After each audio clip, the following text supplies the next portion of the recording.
November de 1443, Nish, Serbia. La batalla es un caos total. George Castriotti, conocido por todos los soldados como Skanderbeg, el lobo albanés del sultán, se sienta en su caballo de guerra al borde de las líneas otomanas. A su alrededor, grandes tambores retumban como truenos. Los cuernos de guerra rugen. El ejército cristiano, liderado por el rey Ladislao I se lanza contra los soldados del sultán con la energía salvaje de hombres que saben que esta podría ser su última oportunidad para detener el avance otomano. Skanderbeg viste armadura otomana, lucha bajo banderas otomanas, comanda soldados a caballo otomanos, y está a punto de darlo todo por perdido. 28 años. Ese es el tiempo que ha servido al imperio que lo arrebató de niño. Ha ascendido en la jerarquía, liderado ejércitos, conquistado territorios en Macedonia y Bulgaria. El propio sultán confía en él, todos confían en él. Precisamente por eso, lo que sucede a continuación funcionará. Si violv hasha los 300 hombres más cercanos, guerreros que han derramado sangre a su lado, que le deben lealtad personal y de la señal. Si alejan de las líneas otomanas, no hayan despavoridos ni presas del pánico, simplemente se ven. Pero cuando alguien se da cuenta, Skanderbeg cabalga hacia el east, rumbo a casa, hacia la rebelión. Durante los próximos 25 años, este hombre avergonzará al imperio más poderoso de la tierra. Ganará batallas que no tienen derecho a ganar.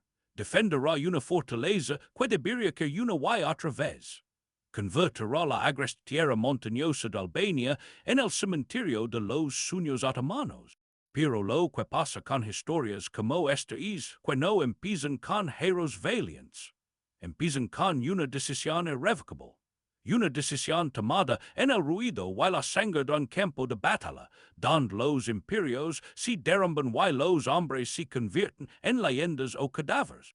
Antes de continuar, si esta historia te conmovió tanto como a mí mientras la aprendía, por favor, déle me gusta y deja un comentario.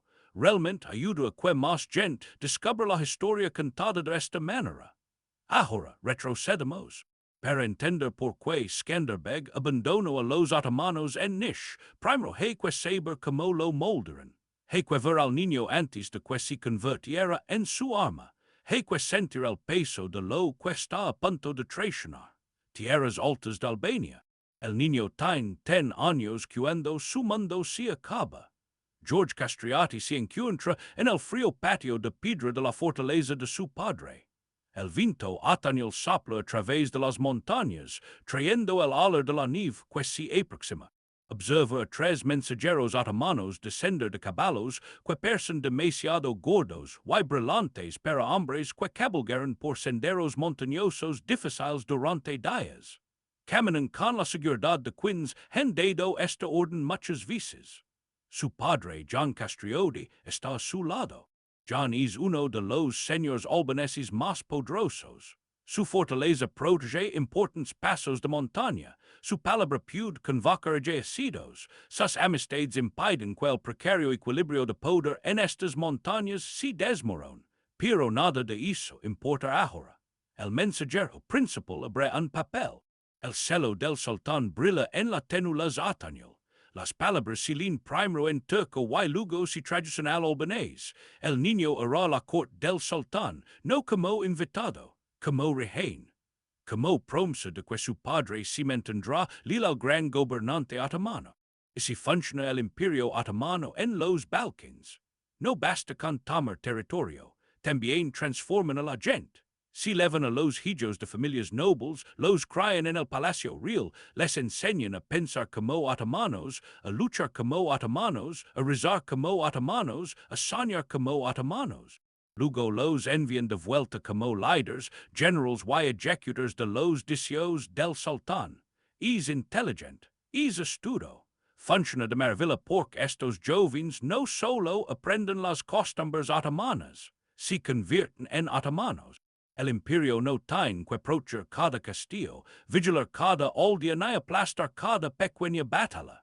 Simplemente convierte a los hijos de los nobles conquistados en sus propios instrumentos. Juan Castriotti ya ha superado los límites antes.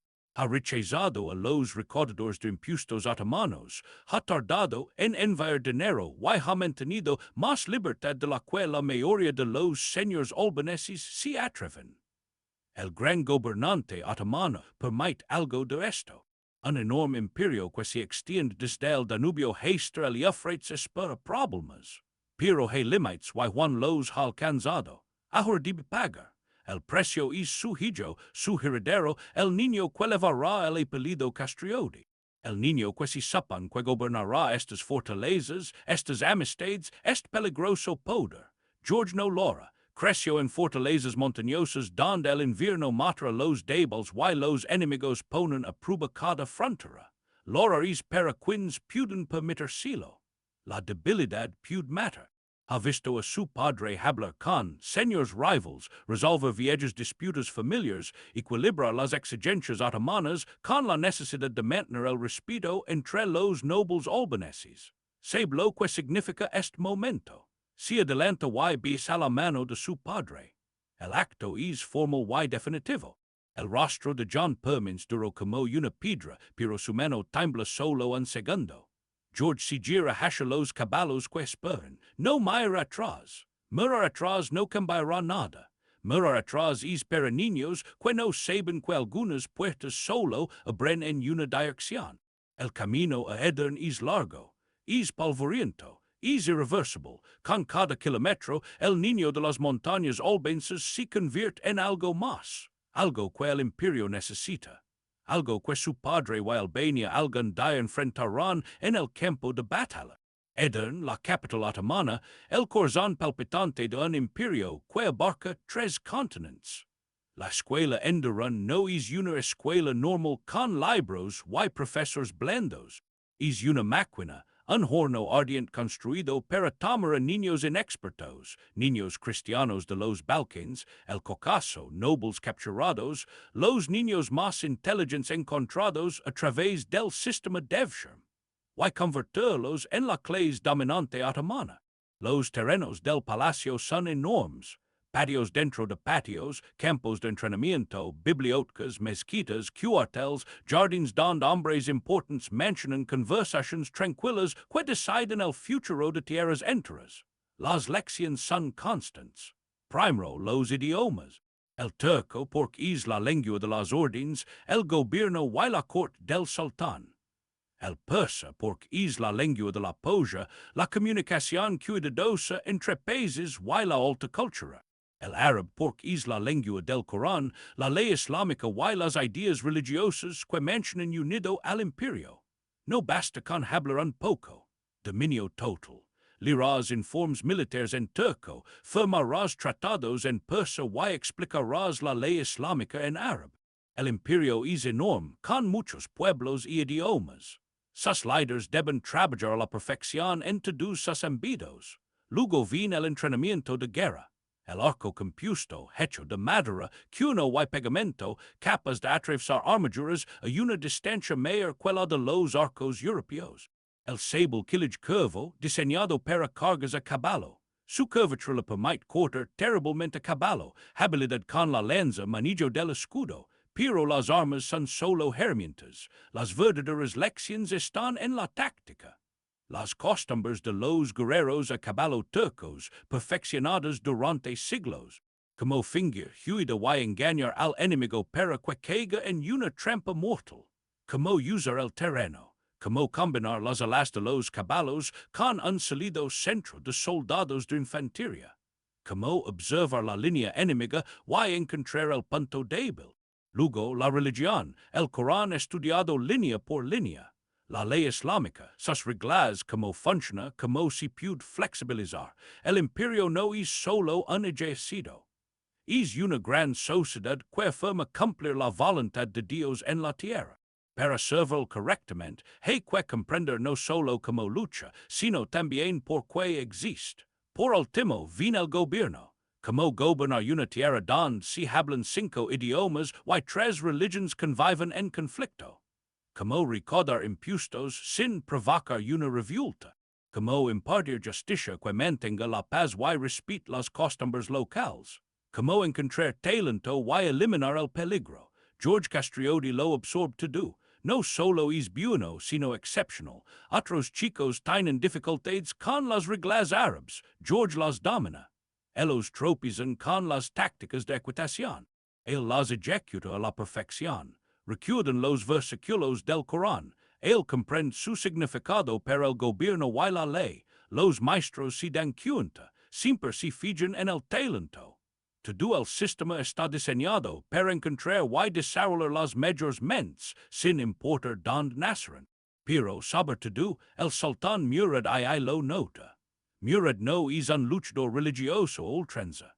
Es un hombre práctico que sabe que los imperios se construyen con habilidad, lealtad y recompensas frías y claras por el buen trabajo y castigos por el fracaso. Ha librado guerras en muchas fronteras. Ha gestionado disputas sobre quién gobernará a continuación. Ha equilibrado la necesidad de expandir el imperio con la de mantenerlo estable.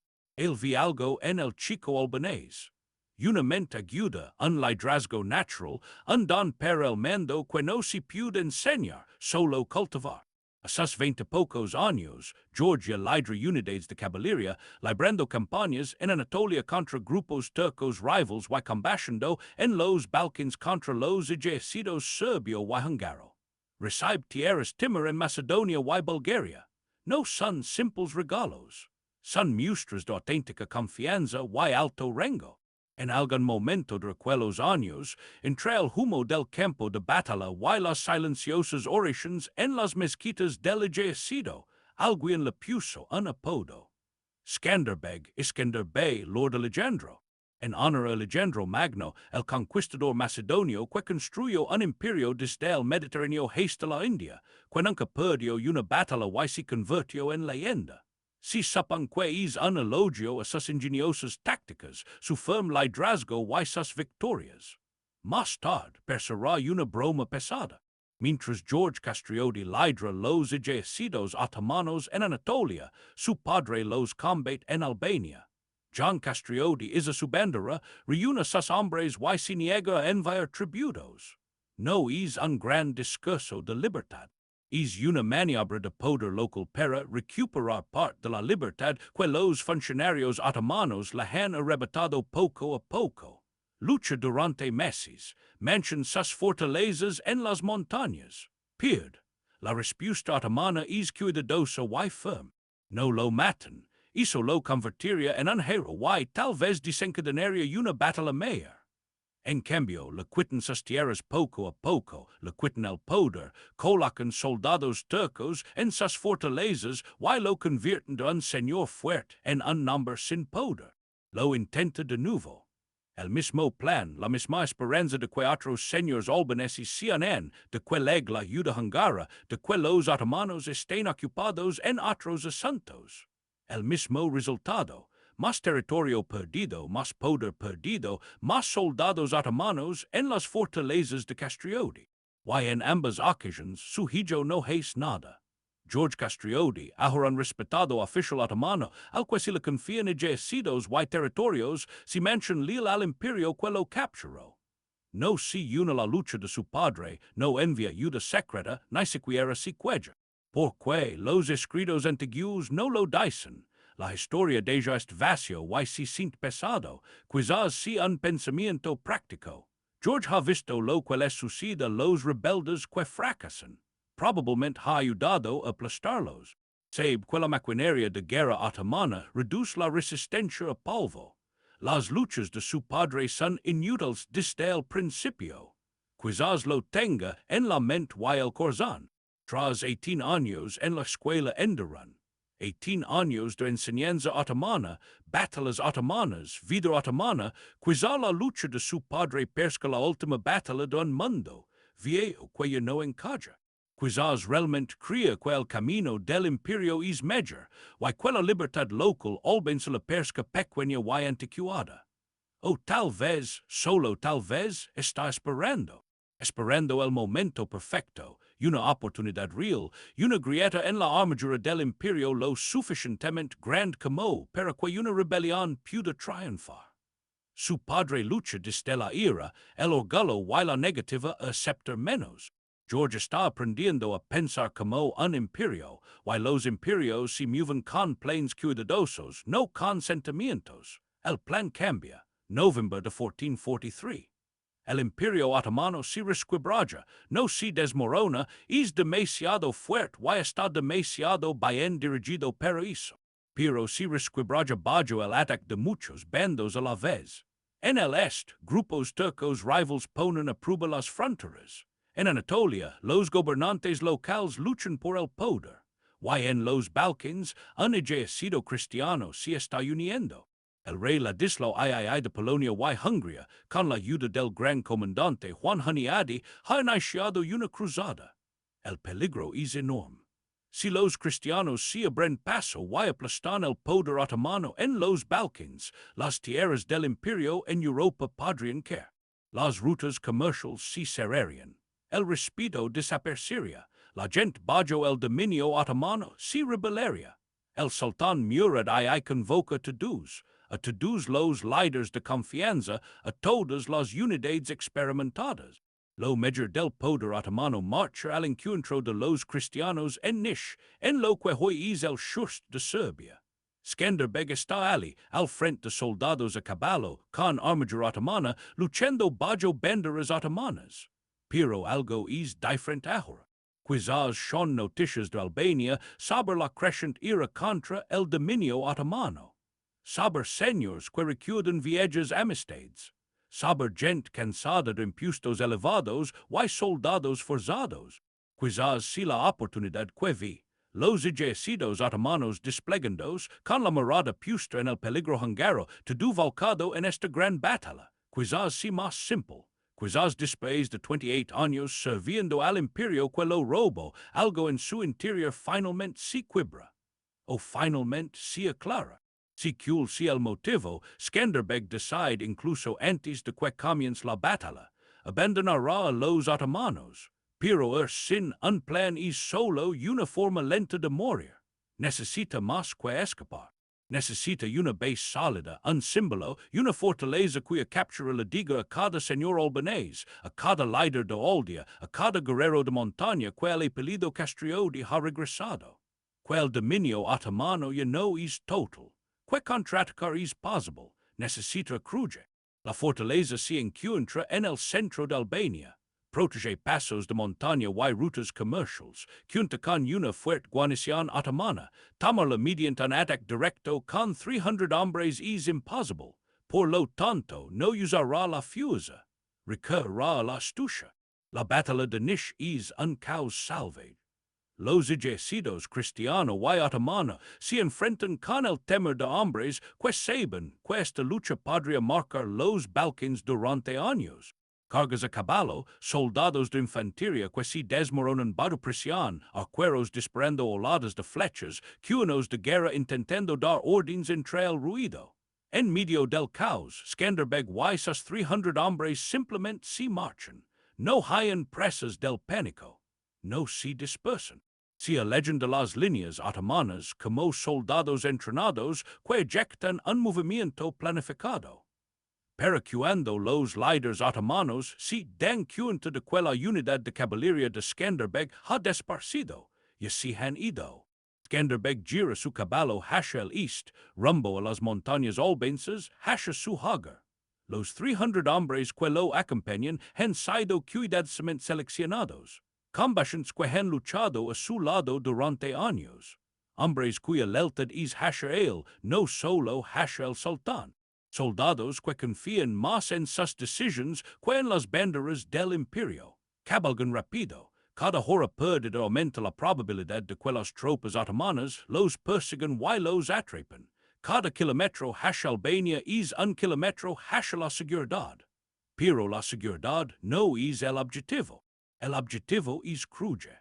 Y para tomar Kruja, Skanderbeg necesitará algo más que velocidad y hombres leales. Necesitará usar lo que los otomanos le enseñaron mejor, como engañar a la gente. Los 28 años que Skanderbeg pasó sirviendo a los otomanos le enseñaron muchas cosas. Una de las más útiles es esta: el imperio funciona con papals. Las órdenes del sultán viajan a través de un vasto sistema de escritores y oficinistas. los gobernantes locales reciben cartas seladas, los líderes del ejército reciben órdenes escritas, los recaudadores de impuestos levan documentos oficiales. Todo está escrito. Todo tiene un celo. Todo sigue reglas. El sistema es ingenioso, fluido y se basa completamente en la confianza. Cuando un papel tiene el celo del sultán se obedece. Cuestionarlo es desobedecer órdenes. Retrasarlo es traición. Falsifica el papel adecuado y podrás hacer cualquier cosa. Mientras cabalga hacia Kruja, Skanderbeg leva una carta. No sabemos exactamente cómo la consiguió ni cómo la hizo. Quizás robo un celo auténtico hace años. Quizás le pegó a un artesano para copiar uno. Quizás simplemente usó su famoso nombre como oficial otomano de confianza. Lo que importa es que la carta es real, suena real, se siente real. Tiene el celo del sultán. Está escrita en el turco formal que se usa para las órdenes reales. Ordena al gobernador otomano de Kruja que entregue la fortaleza a Skanderbeg para nuevos planes militares. Algo sabe regrupar tropas, cambiar las defensas debido a la cruzada cristiana o reorganizar la zona. El motivo exacto no importa. Los gobernadores reciben órdenes como este todo el tiempo. Las tropas se mueven. Las guarniciones cambian. Las fortalezas cambian de manos por razones que tienen sentido legos en Edern, pero que pueden ser extrañas para un líder local. El gobernador de Kruja recibe la carta. Conoce el nombre de Skanderbeg, quien no, el hombre es uno de los principales comandantes del sultán. Lee las órdenes. Person un poco extrañas quizá, pero no imposibles, no son claramente falsas. Y aquí está la clave, negar podría costar la vida. Si las órdenes son reales y espera, es culpable de desobediencia durante la guerra. El castigo es la muerte. Las puertas se abren. Skanderbeg y sus 300 hombres entran a caballo. Son recibidos como tropas otomanas amistosas, si les proporciona comida y alojamiento. Luego avanzan con rapidez, confusa y sin piedad. El gobernador es apreado. Algunos relatos dicen que lo matan de inmediato, otros que lo encierran. Si como si lo detienen. Sus oficiales pierden sus armas. Los soldados de la guarnición, superdos en número, sorprendidos y sin líder, son derrotados antes de que puedan contraatacar. La bandera de la luna crescent desciende de los muros de la fortaleza. El águila bicefala de la familia Castriotti se hizo en su lugar. Durante más de 10 años, esa águila ha permanecido oculta. Las tierras de los Castriotti fueron confiscadas tras las luchas fallidas de John. El poder de la familia se desmorona. El nombre casi ha quedado en el olvido. Skanderbeg se yergue en las murallas de Kruja y contempla las montañas albanesas. Estas montañas lo crearon, los otomanos lo moldearon. Ahora usará todo lo que le enseñaron para desmantelar su control sobre Albania. Pero tomar Kruja es solo el primer paso. Defenderla requiere más de 300 hombres y una sola fortaleza. Requiere la colaboración de amigos. Y en la Albania del siglo XV, donde las familias nobles se han odiado durante generaciones, donde las viejas luchas sangrientas importan más que cualquier idea nueva, hacer amigos es casi tan difícil como derrotar al Imperio Otomano. Casi. 6 de marzo de 1444, Lezhë, norte de Albania. El gran salón está en tensión. 20 señores albaneses se sientan alrededor de una mesa que ha visto bodas y asesinatos secretos. Estos hombres no confían entre sí. Algunos de sus padres se mataron mutuamente. Viejas peleas familiares se remontan a siglos atrás. Discusiones por tierras, honor y insultos de antaño que deberían olvidarse, pero nunca lo hacen. Los otomanos lo saben, basaron todo su plan para los Balcanes en ello, mantener a los nobles separados, enfrentarlos entre sí, recompensar a quienes obedezcan, castigar a quienes se unan. Una Albania dividida es fácil de controlar. Una Albania unida es peligrosa. Skanderbeg preside la mesa, ha cambiado desde la toma de Kruja. La armadura otomana ha desaparecido. Ahora vist ropas albanesas, pero hay algo nuevo. Fusa, liderazgo. El tipo de poder sereno que surge al liderar hombres en la batalla y ganar. Los otomanos vienen, dice. Nada de largos discursos venidos sobre libertad o historia, solo la verdad. No aceptarán lo que ocurrió en Kruja. El Sultan Murad enviará ejércitos, muchos ejércitos, hasta que seamos aplastados o nos rindamos. El señor Leke Dukagjini se recusa en su silla. Es uno de los hombres más fuertes de la sala. Gobierna vastas tierras en el norte y comanda miles de guerreros. Y que tijes pensar que podemos detenerlos. Tu padre lo intentó 2 veces, los otomanos lo distrayeron. Mi padre luchó solo, responde Skanderbeg con calma. Si alzó solo con sus hombres en sus propias tierras, con la esperanza de que otros lo ayudaran. No lo hicieron. Perdió porque no tenía amigos. Entonces deberíamos arriesgarlo todo por tu lucha. Esto vino de Lord Arianidi. Su familia se ha mantenido viva bajo el dominio otomano, obedeciendo con cuidado, pagando a tiempo, evitando problemas, sobreviviendo cediendo. Arriesgarlo todo porque tomas una fortaleza. Skanderbeg no pestaña. Pasé 28 años al frente de los ejércitos otomanos. Sé cómo piensan, cómo planean, cómo luchan. Conozco sus trucos porque los usé. Conozco sus puntos débiles porque los usé contra sus enemigos. Se inclina hacia delante con las manos apoyadas en la mesa. Los otomanos son fuertes, pero ahora mismo están debilitados. Guerras en Anatolia, la cruzada húngara, luchas en sus propias tierras. En este preciso momento son más débiles aquí que en años.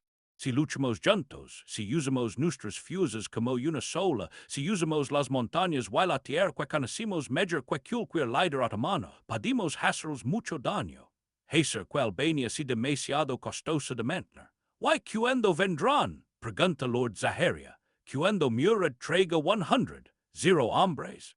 Entonces no los enfrentaremos en campo abierto, así no podemos ganar. Skanderbeg mira todos a los ojos.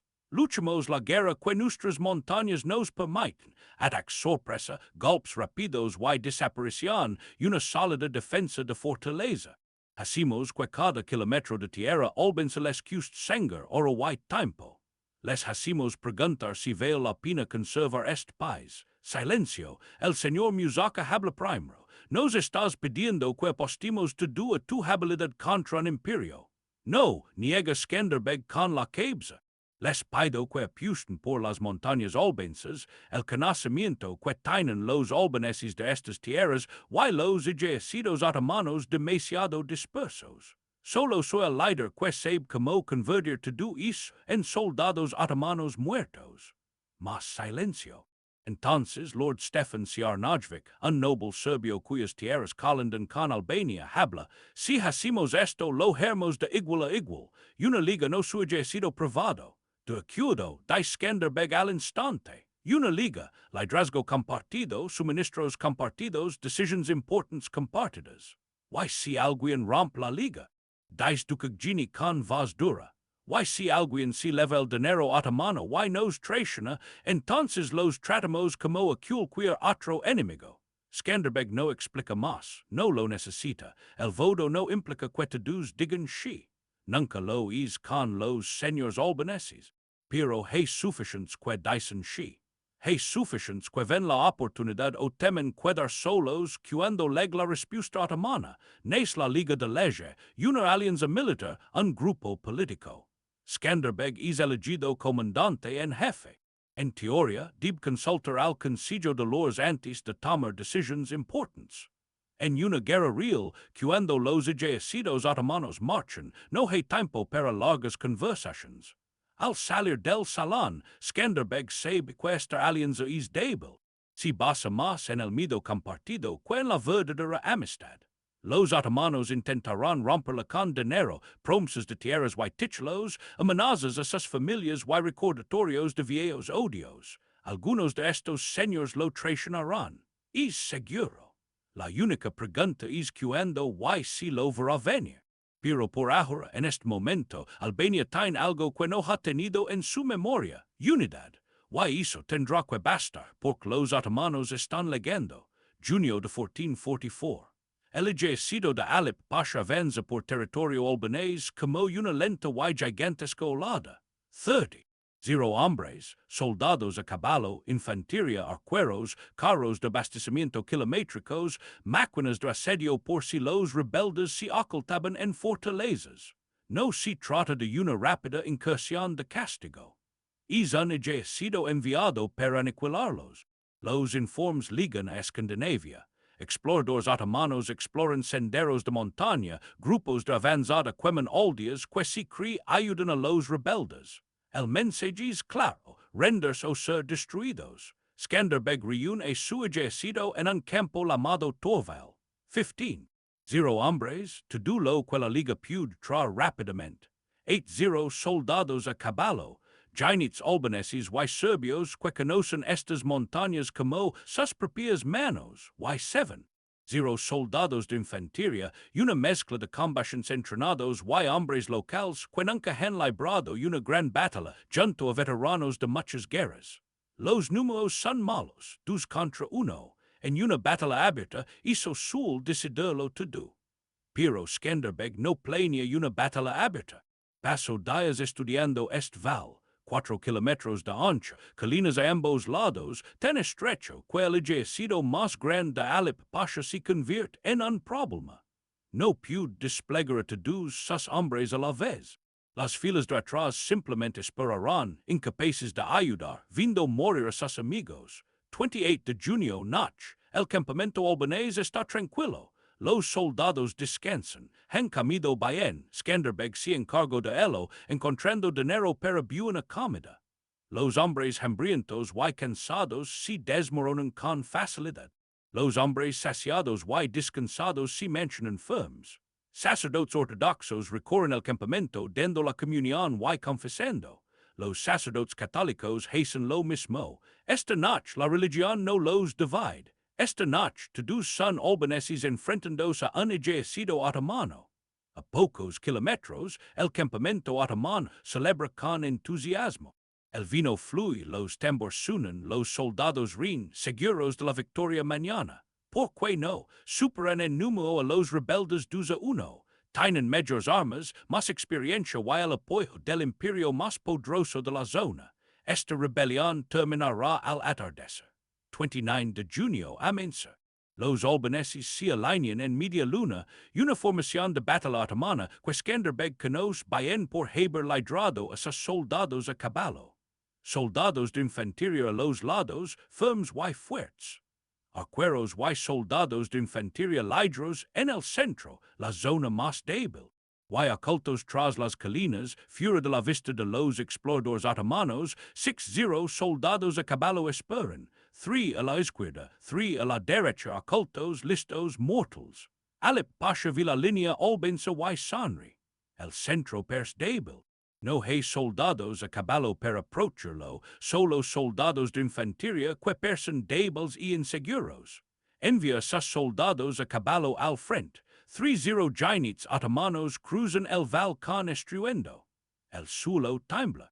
Esto es lo que hacen los soldados a caballo otomanos. Aplastar a los soldados de infantería con velocidad, mido y el peso de los caballos y los hombres con armadura.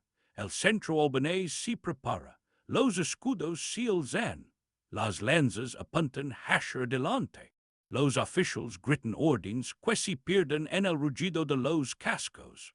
El estruendo debería romperlos, hacerlos correr, abrir un hueco para que los soldados a caballo los atraviesen y atacaran por la retaguardia. No lo hace. La línea albanesa se doblega. Hombres miran, las lanzas perforan armaduras, las espadas encuentran huecos, los caballos aplastan a los caídos, pero la línea resiste. Los escudos se unen. La formación aguanta el golpe como un muro grueso aguanta un ariete, dañada herida pero no rota. Los soldados a caballo otomanos retroceden para regruparse. Quizás se trata de una retirada real, la carga fracaso. O quizás si una treta, una maniobra otomana clásica para que el enemigo los persiga y rompa su propia línea, para luego dar media vuelta y destruirlos. Skanderbeg observa desde la derecha albanesa. Sus oficiales gritan que los persigan. El enemigo huye, no quien la trampa, conoce este truco, lo ha usado muchas veces. Mantengan la línea, resuena su voz, nadie se mueve. Alip Pasha vique los albaneses no los persiguirán, asíque envia to do el ejército al frente. Soldados de infantería, soldados a caballo, arqueros disparando oladas de flechas. El valsilina de un ruido terrible, metal contra metal, hombres gritando, tambores retumbando, cuernos dando órdenes. Los albaneses retroceden lentamente, paso a paso. El número de otomanos empieza a ser importante. Incluso en el estrecho Val 30. 0 hombres prisioneros contra 15. 0 como una guerra. La reserva de Alip Pasha, el nuevo tercio de su ejército, espera atrás, lista para intervenir donde si necesario, tal como si les enseñó a los ejércitos otomanos. Skanderbeg levanta la mano. En la colina derecha 3. 0 soldados albaneses a caballo ven la señal. Cargan cuesta abajo hacia el lado otomano. Caballos, acero y furias y estrelan contra soldados que no los vieron venir.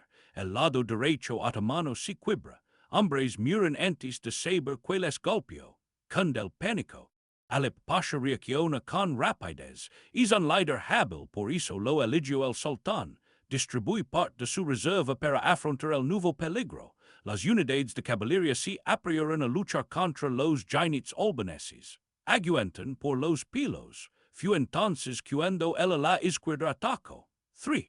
0 soldados a caballo irrumpiron tras la colina izquierda. No atacaron el flanco, sino que se dirigieron directamente hacia la retaguardia de los soldados otomanos que luchaban en el frente albanés. Ahora los otomanos estaban atrapados. Enemigos al frente, a la derecha y a la retaguardia.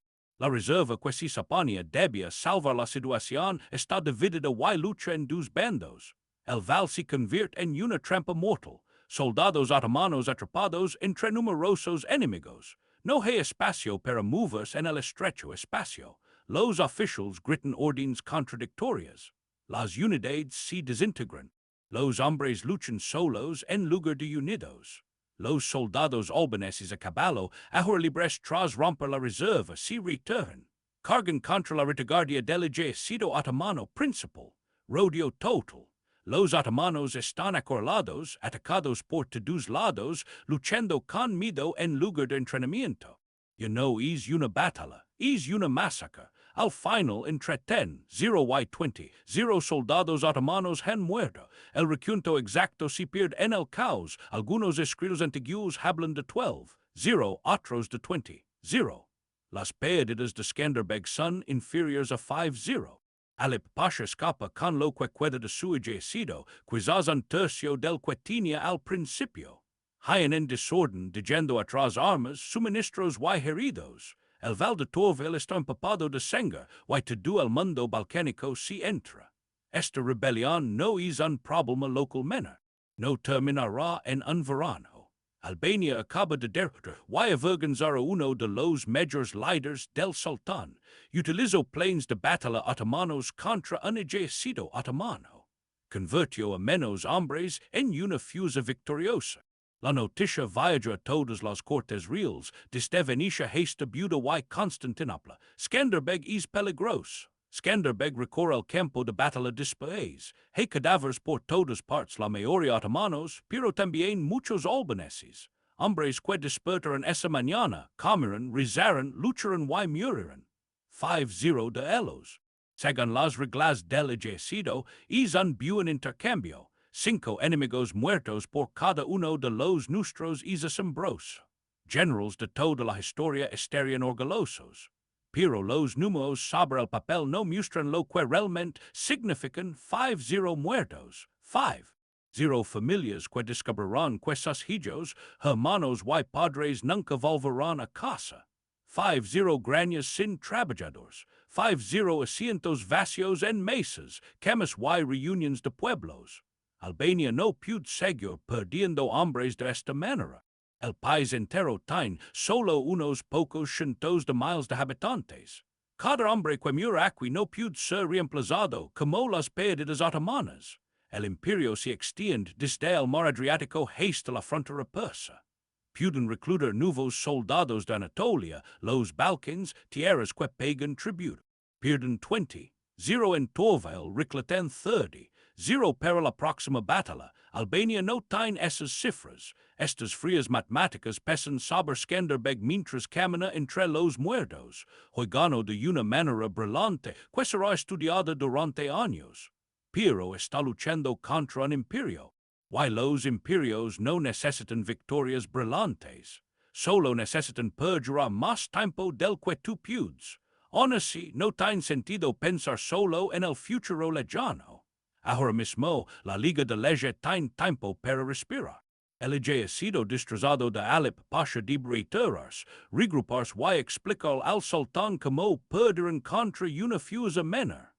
Eso les da meses, tal vez más. Skanderbeg aprovecha el tiempo para reforzar el control, reparar fortalezas, encontrar nuevos soldados para reemplazar a los 5,000 perdidos en Torvioll y estrechar lazos con los señores que dudan. Algunos siempre dudan, siempre sopsando si es más seguro la liga o ceder ante los otomanos. Y se prepara para la siguiente invasión. Porque habrá una y otra, hasta que los otomanos se rindan poco probable o Albania se quede sin combatientes. La pregunta no es si regresarán. Es cuando, con cuantos hombres y si Skanderbeg podrá obrar otro milagro cuando lo hagan. Mayo de 1450. Han pasado 6 años desde Torvioll, 6 años de guerra constante, pequeños ataques otomanos repelidos por emboscadas y combates en las montañas, incursiones en territorio otomano, negociaciones cautelosas para mantener la Liga unida frente a los incesantes sobornos y amenazas otomanas. Ahora el Sultan Murad II ha tenido suficiente. Vine en persona, sin enviar a un general ni a un gobernante local, el Sultan con 0 hombres. Los registros antiguos siempre dan cifras elevadas que podrían ser exageradas, pero incluso la mitad de eso es un ejército enorme. Soldados entrenados, unidades veteranas expertos en asedio mineros que excavan bajo los muros artillería, cañones gigantes de bronce que disparan balas de piedra de cientos de kilos, las mismas armas que han destruido una tras otra fortalezas por todo el imperio. Marchan sobre cruz. Skanderbeg toma una decisión que parece descabellada. Deja la mayor parte de su ejército móvil fuera de la fortaleza. 80 soldados a caballo y suficientes soldados de infantería para ayudarlos. No quedarán atrapados dentro durante el asedio. Cabalgarán libremente, atacando las líneas de suministro otomanas y rompiendo el asedio siempre que pueden. Dentro de las murallas de Kruja pondrán a Conti al mando. Conti es completamente leal, como lo ha demostrado en muchas batallas menores. Y lo que es más importante, es tranquilo, hábil y no se deja levar por el pánico cuando las balas de cañón sacuden las murallas. El plan es audaz, convertir el asedio en una larga batalla que los otomanos no pueden ganar. Cada vez que estén cerca de entrar, el ejército exterior de Skanderbeg los obligará a retirar a sus hombres, a reducir la velocidad y a comenzar de nuevo. 15 de mayo comienza el asedio. Los cañones otomanos rugen. El sonido es como el fin del mundo, un trueno incesante que sacude el suelo, impidiendo hablar cerca de la fortaleza. Gigantescas bolas de piedra se estrellan contra las murallas de Kruja. Las murallas son sólidas, construidas en la montaña y mejoradas durante generaciones, pero nada perdura para siempre. Partes de la muralla se agrietan, se desmoronan con, dentro la guarnición trabaja toda la noche. Cada agujero está lleno de lo que tienen, piedras rotas, madera, tierra compactada. No resistirá mucho contra el fuego constante, pero solo lo suficiente para la siguiente parte del plan. Los soldados a caballo de Skanderbeg atacan a un grupo de suministros otomano a 32 kilómetros de distancia, queman los carros, matan a los guardias y desaparecen en las montañas antes de que llegue la ayuda. El asedio pierde 3 días de víveres y pólvora. Los cañones se detienen mientras ligan nuevos suministros. La guarnición aprovecha esos 3 días para reparar las murallas con piedra y mortero en lugar de parches improvisados. Junio, los otomanos envían soldados por las escaleras. Olada tras olada ascienden mientras los arqueros disparan para mantener a raya a los defensores. es un trabajo terrible y lento. Los hombres con de las escaleras, alcanzados por virotes de ballesta, por piedras arrojadas, empujados por largas varas. Los cadáveres se amontonan al pie de las murallas. Algunos atacantes ligan a la cima. Luchan cuerpo a cuerpo en los caminos de ronda. Espadas, hachas, cuchillos, hombres con armadura forcejeando para derribarse. Los albaneses apenas resisten. Tienen la posición elevada, conocen cada piedra de su fortaleza y luchan sin ningún lugar a donde huir. Los oficiales de Murad envían mensajeros a Vrana Conti, rindit y te perdonarán la vida, te darán tierras, títulos, oro y un puesto en el gobierno otomano. La respuesta de Conti es concisa, no, Julio, los otomanos prueben el hambre. Siren todos los caminos, cortan todos los suministros, esperan aquella hambruna les gain. Dentro la comida escasea, una comida al día, luego una cada 2 días. Los defensores adelgazan y palidecen, pero no se rinden. Y cada semana, los giants de Skanderbeg atacan en algún lugar. Una guarnición a 80 kilómetros de distancia, un almacén de suministros, un grupo de mensajeros. Los otomanos deben retirar soldados del asedio para proteger sus zonas de retaguardia. Proteger los carros de suministros y mantener las ciudades que ahora se sienten inseguras. Si suponía que el asedio de Kruja sería simple, un ejército enorme, las mayores armas de asedio, esperar que caeran los muros o que los hombres murieran de hambre. En cambio, está desangrando a los otomanos. El ejército otomano sufrió 1000 pequeños cortes. Agosto, septiembre, octubre. 3 meses más de combate lento y agotador. El patrón se repite.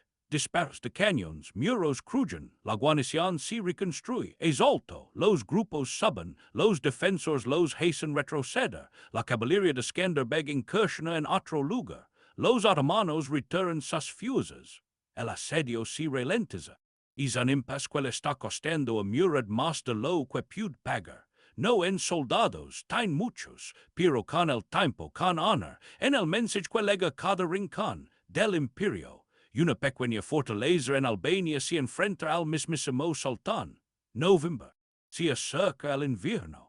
Los inviernos en los Balcanes son muy duros, las líneas de suministro se convierten en una pesadilla, los soldados se congelan, enfermedades se extienden por los campamentos abarrotados, la moral se desmorona, Murad toma la decisión, levanta el asedio, redireta Edirne, descansa y recupera fuerzas. Inténtalo de nuevo el año que viene quizás, o encuentra un plan diferente. El ejército otomano se retira, las murallas de Kruja, el águila bicefala vuela desde lo alto de las murallas. Dentro de la fortaleza, la guarnición es muy escasa, la mitad.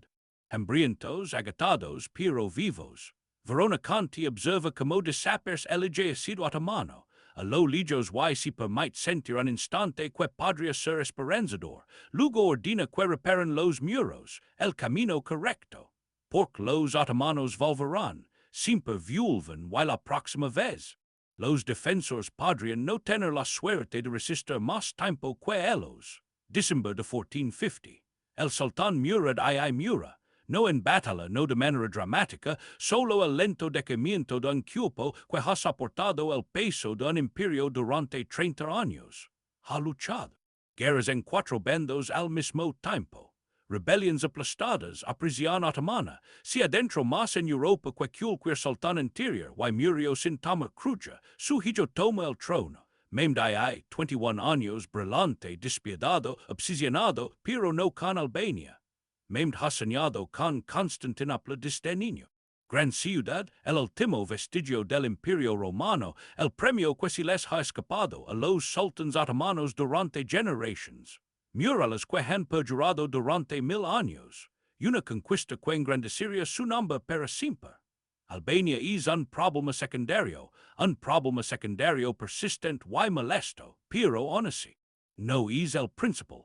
Así que Mehmed envía a otros comandantes, no a sus mayores generals, no todo el poder del imperio, justo los hombres suficientes para mantener la presión sobre la rebelión para que Skanderbeg no pueda ponte demasiado cómodo. dos ejércitos otomanos marchan hacia Albania, no al mismo tiempo. Eso requeriría demasiada planificación, mesmo no está dispuesto a gastar tanto en una pelea secundaria. Primero vino el ejército, que se dirige hacia barat 15 hombres, un buen comandante, las formas habituales de lucha otomanas. Skanderbeg los encuentra en una tierra que les quita toda ventaja. Montañas estrechas. Pasa donde un mayor número no significa nada. Donde los albaneses conocen cada camino, cada lugar para emboscadas, cada lugar donde el terreno se vuelve peligroso, convierte la tierra misma en un arma. La batalla no está reñida. Los otomanos están muertos en una trampa en la que cayeron sin verla. 3 meses después, otro ejército lo intenta de nuevo en otro lugar. Mismo resultado, val diferente, misma historia. Fusas otomanas. Marchando hacia una tierra que no conocen contra un enemigo que ha convertido estas montañas en una fortaleza sin murallas. Skanderbeg pierde hombres en ambas batallas. No se puede luchar contra soldados otomanos entrenados sin perder algunos. Pero el número de muertos es terrible para el imperio. 3 o 4 muertos otomanos por cada albanés. En matemáticas, eso deberían ayudar a los otomanos. Tienen más hombres que perder. Pero las matemáticas no cuentan la moral, ni la sensación de ver a un ejército tras otro adentrarse en las montañas albanesas y salir destrozados. Los comandantes empiezan a pedir diferentes trabajos. Cualquier cosa menos Albania, por favor. Mientras tanto, Skanderbeg tiene un problema diferente. Dinero, victorias, no se pagan solos. Los soldados necesitan paga. Las fortalezas necesitan reparaciones. Las armas necesitan ser reemplazados. La Liga de Lezhë está gastando el dinero más rápido de lo que las tierras albanesas pueden producirlo. Él necesita ayuda externa. Así que deja de lado su orgullo y hace el trato que le han dado, evitando. Acepto Alfonso Vidargan y Nápoles como su señor. Es un trato humillante. Escapó del dominio otomano solo para aceptar otro amo, pero Alfonso está lejos. Sus exigencias son pequeñas. Su ayuda es real, oro, combations pagados, apoyo oficial. Y lo más importante, Alfonso no está intentando apoderarse de Albania.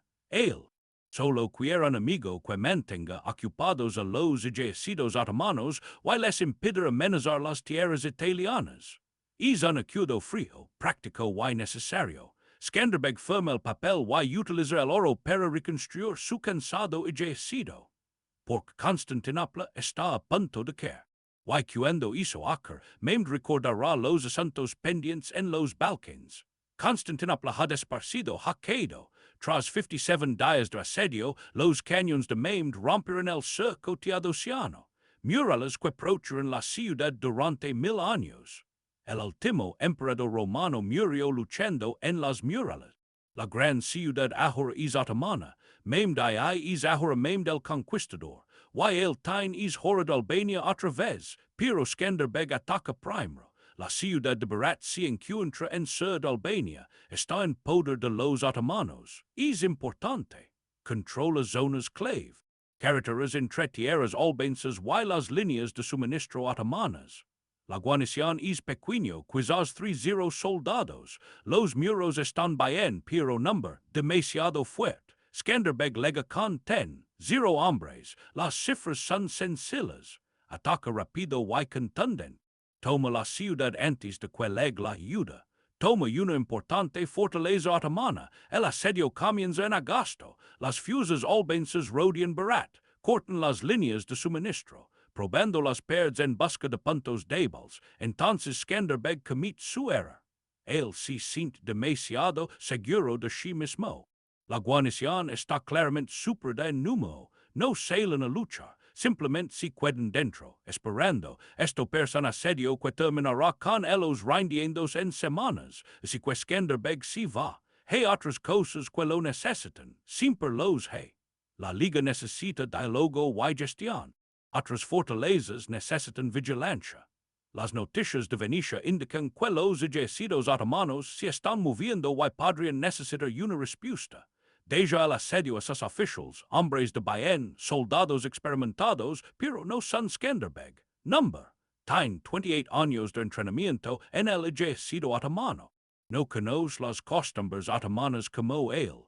No tiene su intuición para cuando algo está a punto de salir muy mal. Evrenos esa lega con 0 hombres. Los comandantes albaneses en Barat no lo ven venir.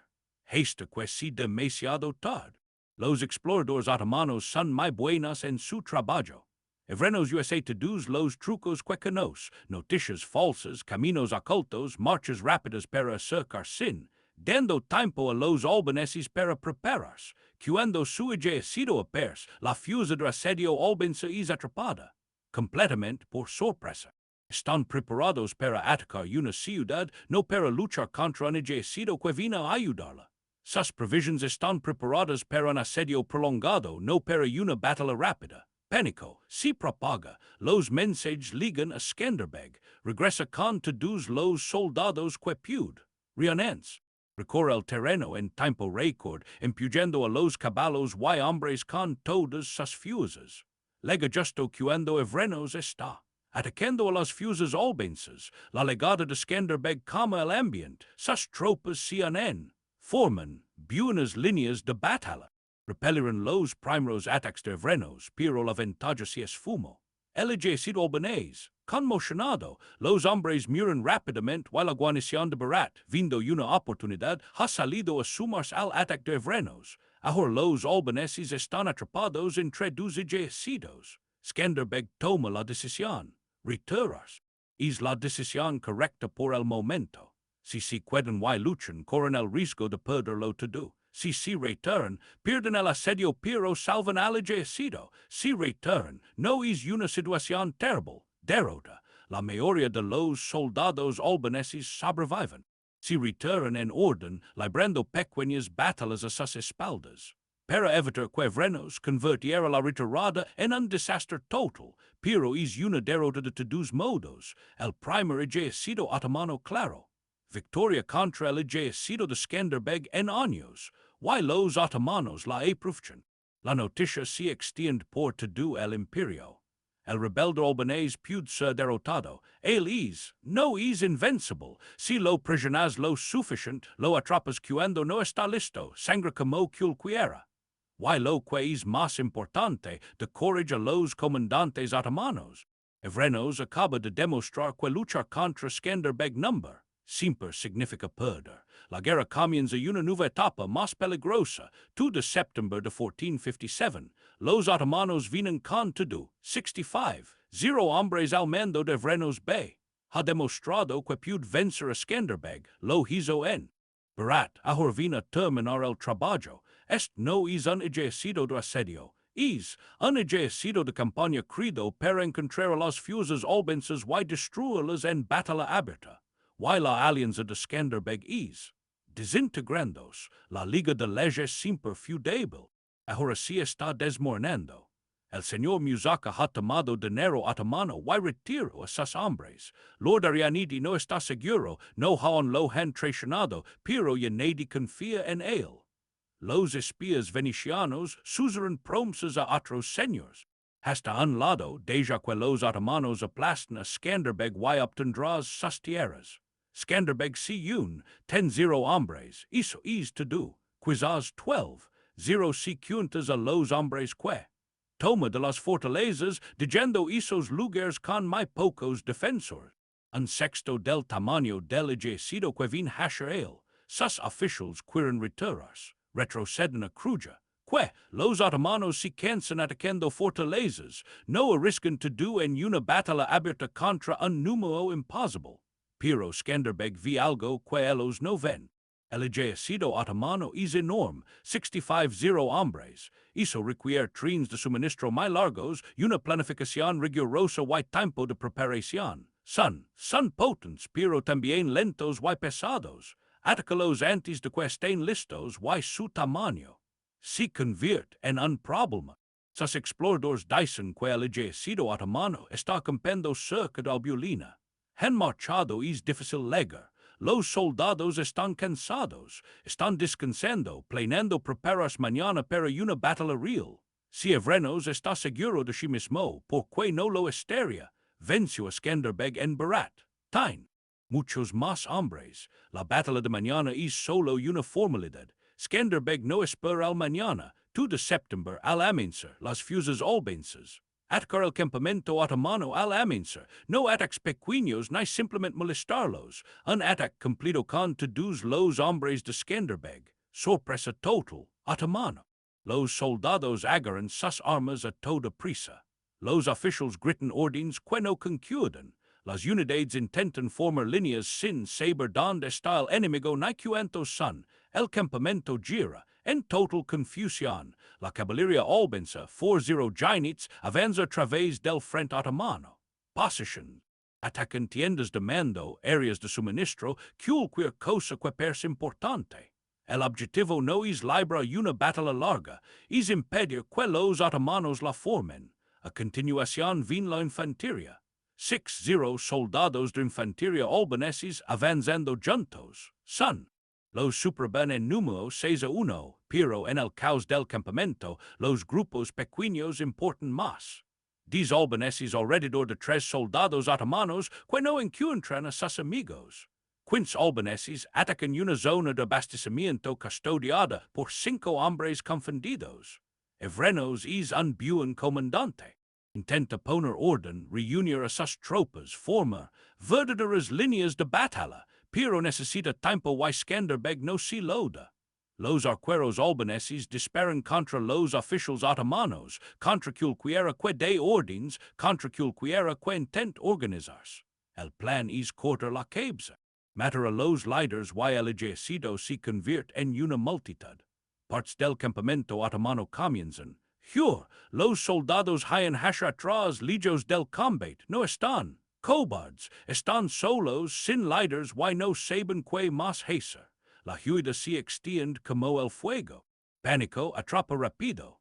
Los hombres que podrían resistir y luchar en buen orden se rompen cuando ven a otros correr. La sensación de batalla se desvanece. Evrenos logra reunir parte de su ejército, quizás 20.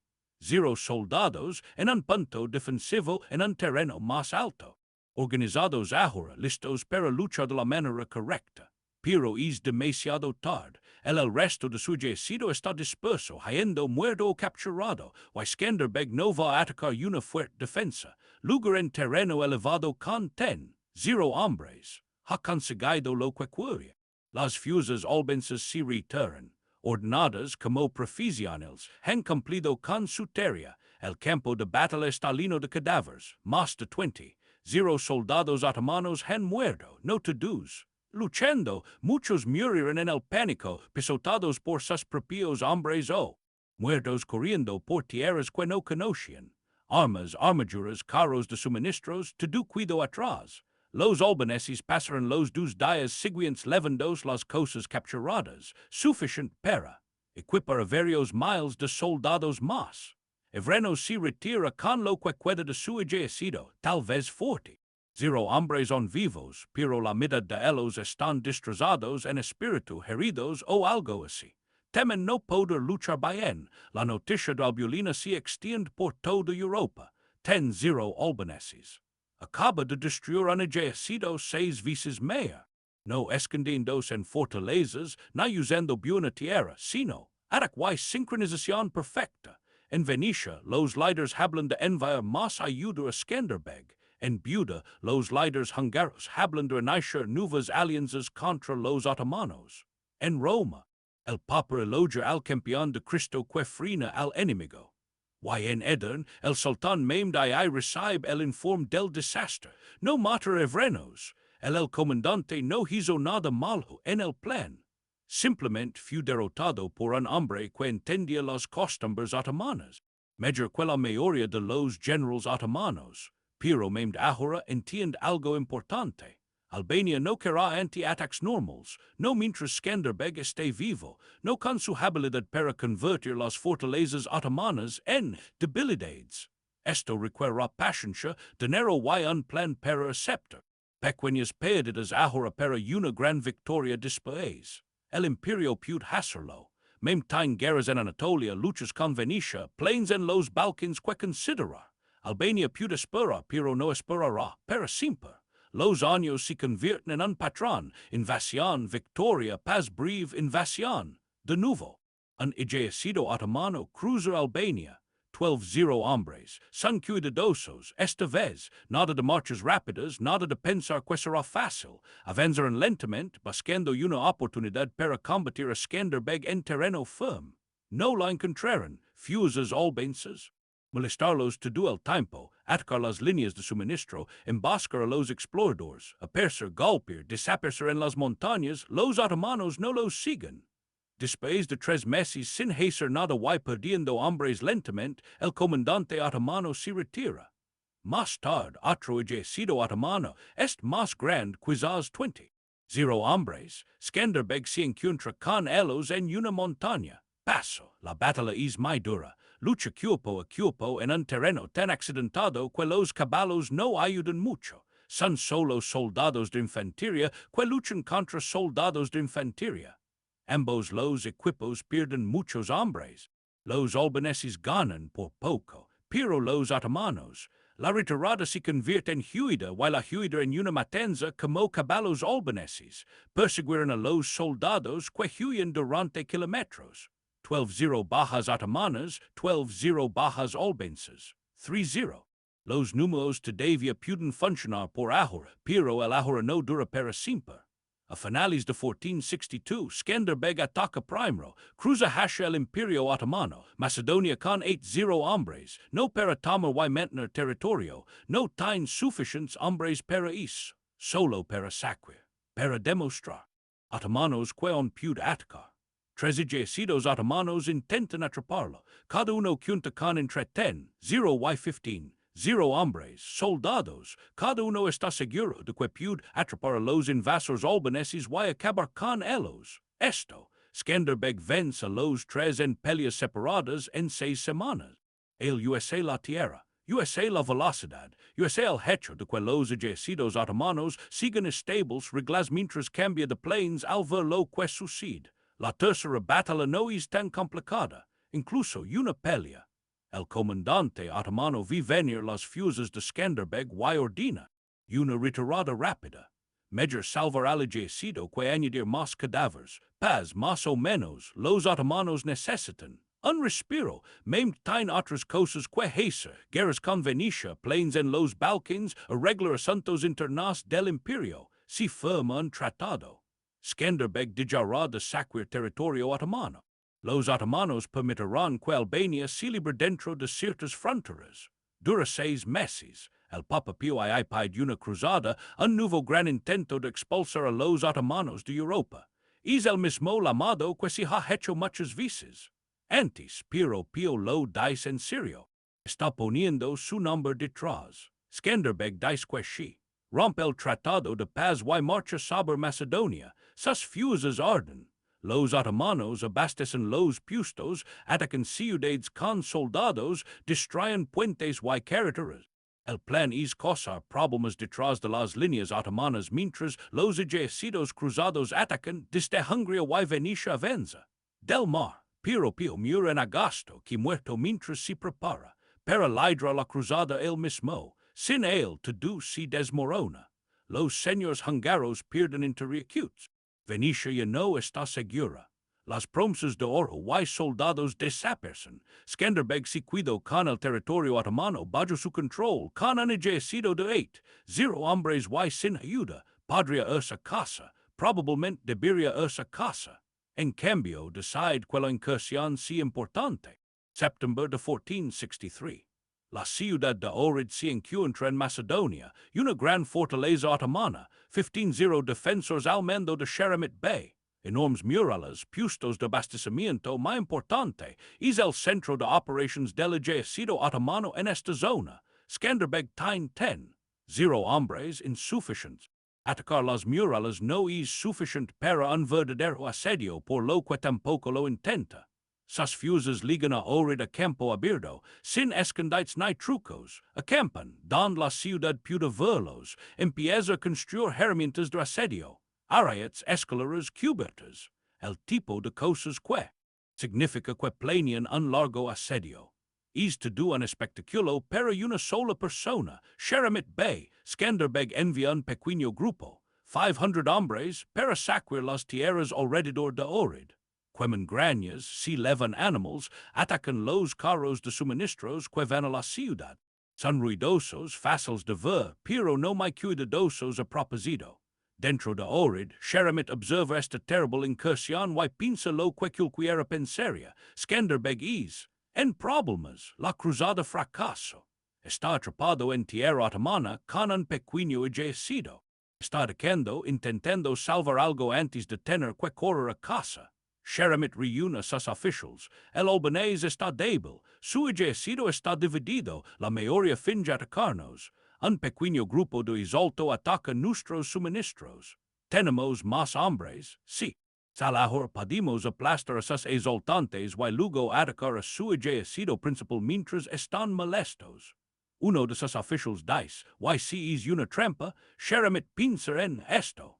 Ha escuchado las historias, sabe que Skanderbeg es famoso por sus trucos, pero la situación es clara. Los albaneses están débiles, divididos, sin ayuda. No es un truco, él decide, es una oportunidad. Caballo, 15 de septiembre, media mañana, Sheremet, Lydra 12, 0 Jainits desde Ohrid. Están persiguiendo a los 500 exaltantes albaneses. Los exaltantes los ven venir. Hayan sin pánico en una retirada planificada que se manchen justo por delante de los caballos otomanos que conducen hacia el norte, hacia las colinas. La caballería de Sheremet los sigue. Están seguros, emocionado. Esto será fácil. 500 albaneses contra 12, 0 Jainits otomanos. Los exaltantes desaparecen en un val. La caballería de Sheremet los persigue cabalgando hacia el val y las laderas. Cabra vida. 90 soldados albaneses, el ejército de asedio que se suponía iba se están preparando para atacar Ohrid, esperando escondidos, colocados a ambos lados del val, con flechas. Caballos albaneses cargan por ambos lados. Soldados de infantería bloquean la salida del val. Rodeo completo de nuevo. El movimiento favorito de Skanderbeg, el val, se convierte en un lugar de matanza. Caballos otomanos atrapados en tierra que les quita todo. Ventaja que tienen. No pueden moverse bien, no pueden cargar, no pueden escapar, simplemente mueren. Sheremet vi su error en los primeros 30 segundos, pero no hay nada que pueda hacer. Sus hombres están demasiado juntos, el val es un caos, hombres y los caballos relinchan, hay sangre por todas partes, intenta resistir, reúne sus mejores hombres, empuja. A través de los soldados de infantería albaneses que bloquean la salida. Casi funciona, casi, pero casi significa que más hombres mueren en el intento. Cuando cesa la matanza, 0 otomanos los soldados están muertos. Los cuerpos están apilados tan alto que se podría cruzar el val sin tocar el suelo. Sheremet sobrevive con unos 20 Jainits. Avanzan, cabalgan de vuelta a Ohrid. Las puertas se cierran rápidamente tras ellos. Skanderbeg no los persigue. No intenta tomar la ciudad. Simplemente demostró que podía engañar a 12, 0 soldados otomanos a la muerte con un grupo de 500 hombres. Es el mensaje, eso es el punto. Reúne su ejército y abandona Macedonia. La incursión ha terminado. No lega ayuda de los cruzados. No hay razón para quedarse en territorio otomano, pero ha dejado unas cicatrices. 0 más soldados otomanos muertos, otro comandante avergonzado, otra prueba de que más hombres no significan nada contra planes perfectos. De vuelta en Albania, Skanderbeg lo vi todo. Ha vuelto a ganar de forma asombrosa. El tipo de trampa que los soldados estudiaron durante cientos de años, pero el panorama general se está volviendo más oscuro. La cruzada fracasa, la ayuda externa se desvence, la Liga de Lezhë apenas funciona, y los otomanos simplemente sigue viniendo. Puede ganar todas las peleas y aún así perder la guerra. La única pregunta es cuánto tiempo puede seguir ganando. El Imperio Otomano envía Balaban Pasha, un comandante experimentado, 30 tropas. Él tiene estudio cada pelea que Skanderbeg ha tenido. Conoce la trampa de Ohrid. comprende el entorno de Albulena, no querrá en trampas fáciles. Skanderbeg se encuentra con él de todos modos. La batalla ocurre en un terreno accidentado donde ninguno de los dos bandos tiene terreno perfecto. Combate duro y fijo. Ambos ejércitos pierden muchos hombres, sin trucos ingeniosos, sin ataques ocultos de caballos. Solo dos ejércitos golpeando hasta que uno se derrumba. Los otomanos, rompe primero, Balaban se retira con la mitad de su ejército muerto o hecho prisionero. Pero el ejército de Skanderbeg también está destrozado. 0 muertos, otros 0 heridos, demasiado graves para luchar. Los nuevos hombres son más jóvenes ahora, chicos que han oído hablar de historias sobre Torvioll, pero nunca han participado en una batalla real. La Liga de Lezhë ya casi no está unida. Lord Ducageni sigue siendo leal, uno de los pocos. La mayoría de los demás han hecho las paces con los otomanos o simplemente han dejado de enviando hombres. El ejército de Skanderbeg ahora depende más de su propia tierra, su propia gente, su propia menos jóvenes capaces de luchar. Mayo de 1466. El sultán Mehmed ha concluido sus otras guerras y ha fortalecido su imperio. Ahora, centra toda su atención en el problema que lleva hace 23 años. Él vino él mismo no con 30, 0 ni con 65, 0 con todo. Las viejas historias, digamos de 50 a 100 hombres. Incluso si los números son demasiado grandes, es el ejército más grande que los otomanos jamás han desplegado contra Albania. Las armas de asedio incluyen los mismos cañones que se rompieron. Constantinopla. Los constructores son los mismos hombres que han tomado fortaleza tras fortaleza a lo largo del imperio. Skanderbeg tiene menos de 20. 0 y no lega ayuda. Envia cartas urgentes a Nápoles, a Venecia, al Papa, recordando los viejas promesas, viejas amistades, los recuerdos compartidos lucha cristiana.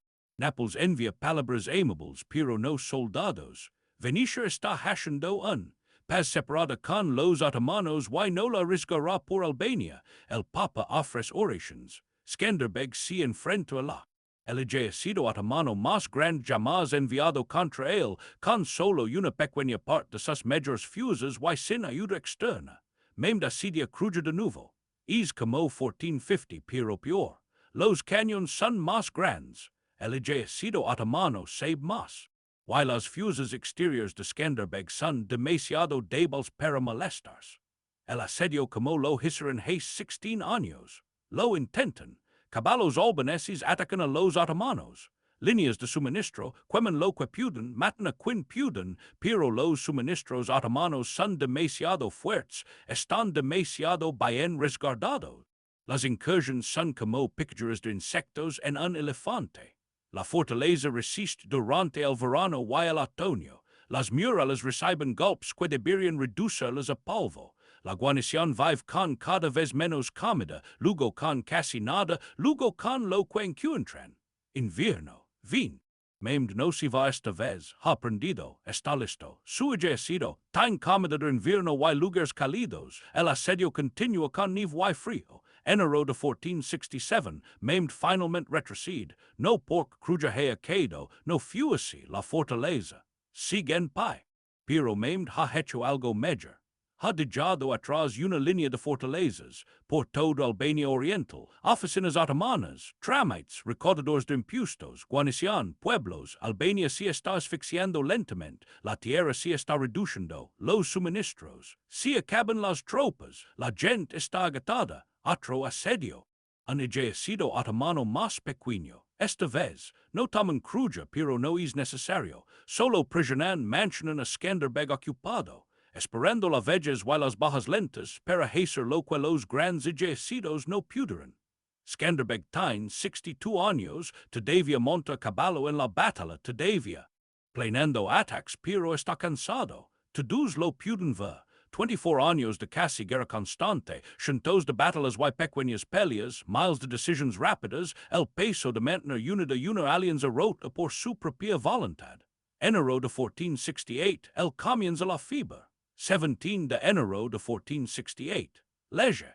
Mura George Castriotti Skanderbeg en la cama. Ni de una espada turca, ni de una bala de cañón, ni de una última y desesperada carga contra algo imposible, probabilidades, malaria. La misma enfermedad que ha matado a innumerables soldados, agricultores, señores del Mediterráneo durante miles de años. Está despierto al final, con la mente lo suficientemente clara como para saber qué está sucediendo. La fiebre la ha dolido durante días. Su cuerpo, endurecido por años de guerra, marcado con cicatrices de champelias, finalmente se rinde ante algo que no puede vencer con habilidad ni astucia. Sus últimas palabras no están escritas, quizás haya un sacerdote, quizás familia, quizás solo gente viendo morir a un gran hombre. Tiene 62 años, viejo para esa época, especialmente para un hombre que pasó la mayor parte de su vida adulta luchando. Ha vivido más que la mayoría de sus enemigos. Sobrevivió al Sultan Murad II y una docena de otomanos, comandantes enviados para aplastarlo, pero vivir más no es ganar. El águila bicefala envuela sobre Kruja. La lucha albanesa continúa. Pero todos saben lo que esto significa. Sin Skanderbeg, la Liga no tiene corazón. Ningún soldado genio que pueda convertir a los otomanos fortalezas en debilidades. Ningún comandante conoce mejor las costumbres otomanas que los generales otomanos. La lucha continuará durante 10 años más, pero ya ha terminado. El final ya no es una pregunta solo. ¿Cuándo sucederá? El cuerpo de Skanderbeg está enterrado en Lezhë en la iglesia de San Nicolás. El funeral tiene señores que lo traicionaron y señores que se mantuvieron fieles. Soldados que lucharon a su lado. Durante 20 años. Agricultores que nunca lo conocieron, pero que vivieron a salvo gracias a sus victorias. El imperio contra el que luchó, durante un cuarto de siglo no envía a nadie, están demasiado ocupados preparándose para la victoria final. Venecia asume la dirección de la defensa de Albania. Lo hacen no por la libertad albanesa, sino porque la necesitan. Un ejército otomano. Albania dañaría el comercio veneciano, por lo que gastan dinero para conservar lo que Skanderbeg hizo. Durante 10 años lo hicieron. El oro veneciano paga a los combatientes. Los constructores venecianos fortalecen los muros. Los conversadores venecianos tratan con los señores albaneses que no pueden ponerse de acuerdo en nada, excepto en que el gobierno otomano es mejor que gobernarse unos a otros. El sultán Mehmed ahora de unos 40 años. En el apoyo de su poder, otro enorme ejército a Kruja. Esta vez la fortaleza no que rápido, no, fácilmente, el asedio dura meses. Los defensores luchan como hombres que saben que están protegiendo algo más que murales. Están protegiendo la última señal real de la lucha albanesa. Pero las señales no detienen los cañones, no detienen el hambre, no sostienen los muros, que han sido destrozados. Junio de 1478, la bandera otomana se iza sobre Kruja. El águila bicefala desciende por última vez. La lucha albanesa ha terminado. Las tierras se adaptaron a las formas de gobierno otomanas. Las fortalezas se convertirán en ciudades militares otomanas. Los señores locales. O jura Italia o aceptar títulos y empleos otomanos. La guerra que comenzó con Skanderbeg. La huida de 1443 termina 35 años después con la victoria otomana. Completa total cierto, pero esto es lo que los otomanos no pudieron matar. La leyenda. El Papa Sixto IV llamó Skanderbeg el campeón de Cristo. El nombre permaneció en Roma, en Venecia, en tribunales de toda la Europa cristiana. Su nombre se convirtió en la palabra para luchar contra adversidades imposibles. Los soldados estudiaron sus planes, la figura creciente en Torvioll, la defensa móvil de Kruja, la trampa en Ohrid. Los comandantes intentaron copiar sus planes, maneras. Pocos podrían porque el verdadero genio no se puede copiar. En las historias albanesas contadas de boca en boca, los cuentos crecieron. Skanderbeg, el hombre que hizo sangrar un imperio, que demostró que un pequeño país podía enfrentarse al mayor ejército de la época. Cuando Albania buscó indicios de su propia nación cientos de años después, cuando la idea de ser albanés se afianzó bajo el dominio otomano, regresaron a Escandinavia. El águila bicefala. si convirtió en la bandera del país. Su fortaleza en Kruja se convirtió en un lugar sagrado porque esta es la parte extraña de la historia de Skanderbeg. Perdió a lo grande por completo. Albania se convirtió en otomana. Su liga se rompió. Sus fortalezas cayeron. El imperio contra el que luchó liquidó todo lo que pretilla. Pero durante 25 años ganó. Pelea tras pelea él convirtió las grandes cifras otomanas en un problema. Hizo que sus planes fueran fáciles de adivinar, usó sus propias reglas contra ellos, demostraron que un país pequeño, pobre y quebrado, podría hacer que tomar la fuera muy costoso. Los otomanos podrían perder 20. 0 hombres y encontrar 30 más. Skanderbeg no pudo. Esa matemática siempre iba a ganar al final, pero el final tardó 25 años. 25 años de un imperio avergonzado por un hombre que habían creado. 25 años demostrando que contratca, incluso cuando sabes que perderás importa. Quizás eso sí suficiente. La historia es lino de gente que luchó batallas imposibles. Algunos ganaron, la mayoría no. Pero la postura de 25 años de Skanderbeg cambió lo que la gente crea posible, que le importa más, que finalmente perdió o que se negó a rendirse. Deja tu opinión en los comentarios. Si esta historia te conmovió, si te hizo pensar en lo que significa contraatacar, si luchas en guerras que sabes que no puedes ganar, pero luchas de todos modos, suscríbete a la clase de historia oscura. Te trimos más. Historias como esta, las luchas olvidadas, las victorias imposibles, las personas que se negaron a aceptar el mundo, tal como estaba y lo dio todo para cambiarlo. La próxima vez veremos otra persona que se enfrentó a un imperio y aprendió que el courage y los planes intelligence puden retrasar el final, pero no siempre detenerlo. Esta entonces recuerda la historia no premia la justicia, pero recuerda a quien se niegan a arreglarse.